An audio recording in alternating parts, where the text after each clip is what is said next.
You could sell your new toy line by standing outside your factory and shouting at passersby. That is the minimum amount of effort. Or you could create a new pop icon, tap into a snapshot cultural moment that marries adventure, excitement, glamour and glitter, fashion and fame, write, record, and produce 151 unique songs cut into 3 music videos per episode of a cartoon that runs for 3 seasons while inspiring and sustaining a global fan base for decades. Hi, I'm Dan Larson, and this is the history of Jem and the Holograms.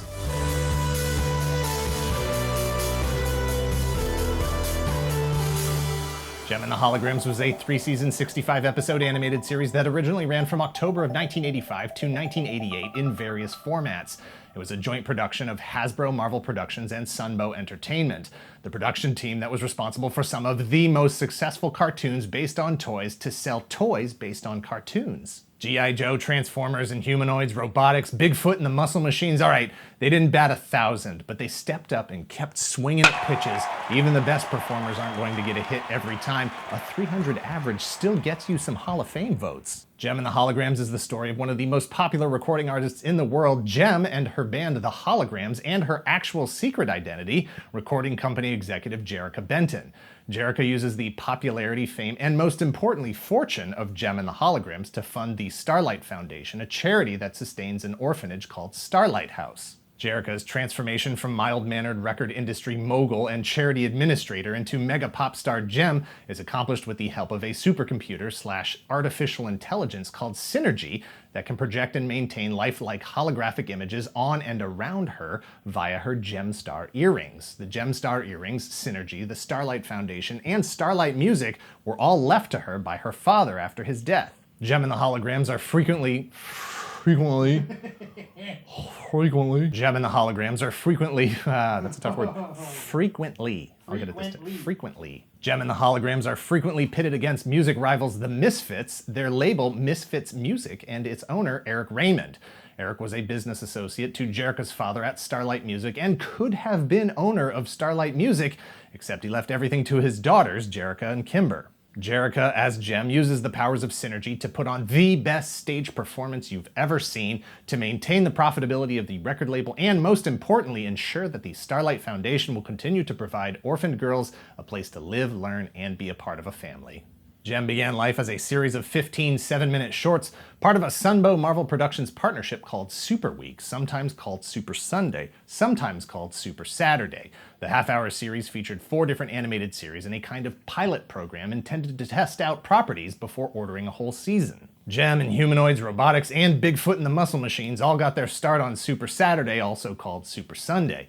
Jem would prove to be the most popular, making it to a full season with those initial shorts recut as the first 5 episodes of the series.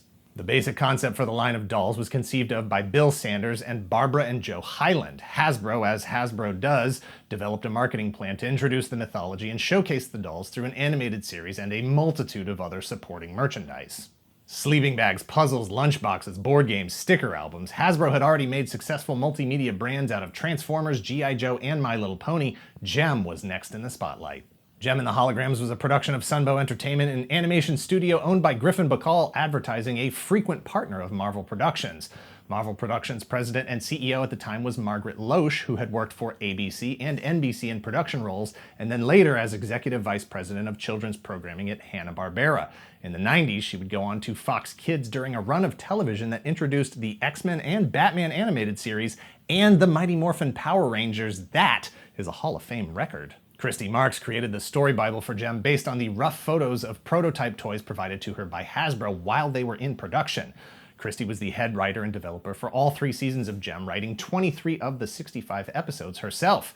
She had a prolific resume as an animation writer, including many of your favorites beginning in the late 70s with the Fantastic Four through Spider-Man, Spider-Man and His Amazing Friends, G.I. Joe, and Captain Power. And then after Jem, she would work on Teenage Mutant Ninja Turtles, Dino Riders, G.I. Joe Again, Bucky O'Hare, Conan, Babylon 5, Transformers, Beast Wars, X-Men Evolution, Biker Mice from Mars. She's your favorite writer that you never knew you loved so much.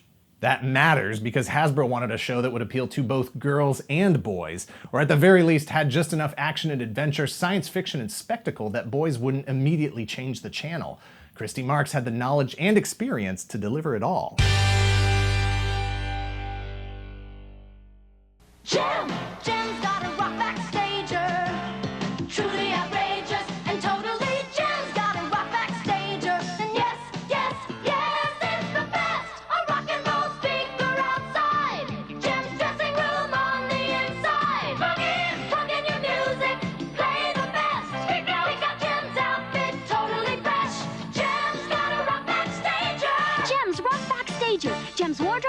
their friends sold separately. Gem! Jem and Jerrica's speaking voices were both performed by Samantha Newark, who even at the age of 18 already had a burgeoning career as both a singer and actor in commercials for brands like McDonald's and Payless Shoes. On the singing side, Jem was played by 21-year-old Britta Phillips, whose audition performance of the main theme song was so good that her actual audition recording was used for the final animation. Of course, the goal was always to sell the toys. Hasbro's line of Jem dolls, including Jem and Jerrica, Holograms members Aja, Kimber, Shanna, Road Manager, and Love Triangle Third Rio, Misfits Pizzazz, Stormer, and Roxy. It was a strong, stylish line packed with gimmicks that helped it stand apart from Mattel's Barbie, the fashion doll since the 1950s. But Mattel didn't just want to sit and watch the show from the audience. Barbie was used to being solo in the spotlight. Barely a year into the world of Jem, Mattel initiated a battle of the bands in the toy aisle. Jem and the Holograms had to prove themselves the superior act time and time again on TV against the Misfits. The real world would have them squaring off against Barbie and the Rockers. Barbie, who had been everything from a teenage fashion model to teacher to astronaut to, well, a musician, put together a band to try to beat Jem at her own game, at her only game, specifically appealing to the MTV generation with music, fashion, and video production. The basic premise of Jem as a product was somewhat limited. Jem couldn't take on all the different roles that a doll like Barbie could. She was kind of locked into her role as mega pop star and recording company executive. She could change outfits, but Barbie could change genres. It was a challenging competition that helped and hurt both companies' sales. Jem burned bright and fast. It was the #1 Nielsen-ranked syndicated cartoon in November of 1986, still in the top 3 in 1987, and despite lagging toy sales in 1987, the cartoon continued into 1988 before both the toy line and show were canceled. Fans of Jem and the Holograms would be abandoned by Hasbro for a very long time. The first glimmer of hope for any kind of revival would be in 2011, with Jem being rebroadcast on various networks like USA and the Hub Network. That same year, Shout Factory released the complete series on DVD. And Hasbro began teasing the concept of a shared Hasbroverse in a one-shot comic released at San Diego Comic-Con called Unit E. The very short comic featured several Hasbro brands like G.I. Joe, Transformers, Micronauts, Battleship, Candyland, Mask, Stretch Armstrong, Action Man, as well as Synergy and Jerrica pre-Jem. In 2012, Integrity Toys acquired a Jem license from Hasbro to produce a very limited run of modern Jem dolls with entirely new sculpts. The dolls sold out immediately, and Integrity began producing more characters and more outfits. By 2017, they produced over 50 different dolls with more characters and outfits than the original line had ever been able to produce.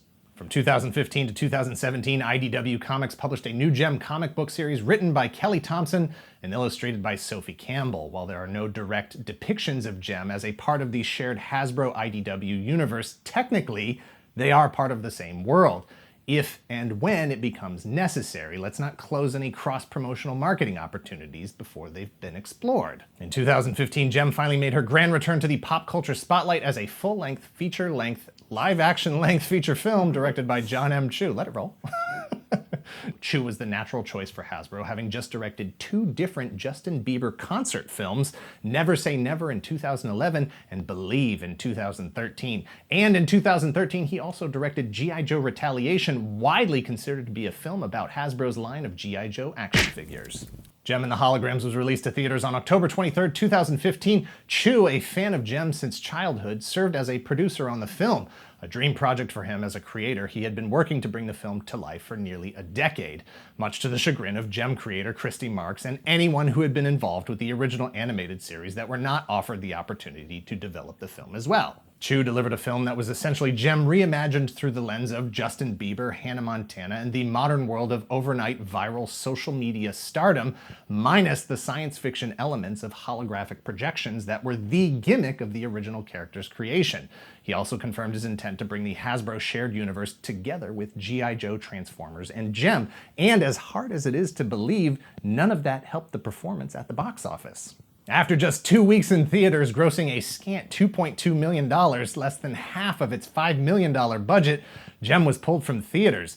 I don't know much about brand revitalization and reboot marketing strategies, but I gotta believe that's not going to help get Jem ready for her 35th anniversary in 2021. Hardcore fans had a much more positive reaction to the 30-minute fan film released in 2018 by YouTube channel Chickbait called Truly Outrageous. Integrity Toys' last Gem doll was released in 2017, and they have become very expensive on the secondary market. IDW has hinted at the potential to bring Gem back again for more comics, and however weird it seems, there is also the potential for a Hasbro shared universe to get rolling, especially after the renewed life in the Transformers brand after the Bumblebee movie. Nearly 35 years later, Gem and the Holograms still has a very dedicated fan base, still waiting to celebrate to the degree that G.I. Joe, Transformers, and My Little Pony fans have been able to. In this era of reboots and remakes, the wait time to try again after a failed attempt is getting shorter and shorter. With any luck, we're closer to the next thing than the last thing. This episode of Toy Galaxy is brought to you by Squarespace. From websites and online stores to marketing tools and analytics, Squarespace is the all-in-one platform to build a beautiful online presence and run your business. Toy Galaxy is all about telling stories about monsters, robots, aliens, superheroes, pop culture, collecting stuff. Squarespace empowers you to tell the story of your collection and your experience as a collector. Save yourself the time and hassle. Leave the visual design of your site to Squarespace's user-friendly, easy-to-customize templates. Write that blog. You've got ideas about how things should work. Workshop those ideas with the help of a community built around your brand and your voice. For whatever you're collecting, get organized, get archived, get a domain name, and declare your place in the online collecting community. Already have a domain? It's simple to set up or transfer your domain with Squarespace. Bring it over and direct all that traffic you're creating online into one place. Get the exposure to be the next big thing. It's never been easier to sell products or services online. Squarespace allows you to easily manage your products, orders, and inventory. Save the time for making stuff. Save your money for buying stuff. Head to squarespace.com for a free trial, and when you're ready to launch, go to squarespace.com/toygalaxy to save 10% off your first purchase of a website or domain. Good news, audio was running the whole time. Thanks for watching. Please hit like, hit subscribe if you aren't already a subscriber. Thank you very much to those of you who already are. If you're in the position to help the channel grow, please visit our Patreon at patreon.com/toygalaxy. Please share this video and let us know in the comments down below if you could use a pair of Gemstar earrings, and if you had them, what kind of holograms you would generate. This show would look a lot different if we had hologram generator, tea, Earl Grey, hot. Can you put that in post? Cut.